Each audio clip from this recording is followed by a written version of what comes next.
আমার একটা আবদার মনে রাখবেন, আপনার মা বাবা যদি আপনার টাকা দিয়ে ওনাদের পেট চলে, যেটা আমাদের সমাজে বলে আর কি, আপনি চালান আপনি খাওয়ান, এমন যদি হয় এই কথা কখনো চিন্তায় আনবেন না আমি আমার মারে খাওয়াই, এই কথা চিন্তায় আনবেন না আমি আমার বাবাকে খাওয়াই, বরং ওনাদের উসিলায় আল্লাহ আপনাকে কামানোর তৌফিক দান করেছে। মনে রাখবেন, মা বাবার জন্য প্রতি মাসে আপনার সামর্থ্য অনুযায়ী কিছু খরচ রেখে দিবেন। জোরে জোরে জোরে।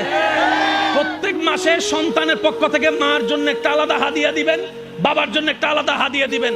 ওনাদের যেন চাইতে না হয়, বুক ফুলায় কাজ করেন।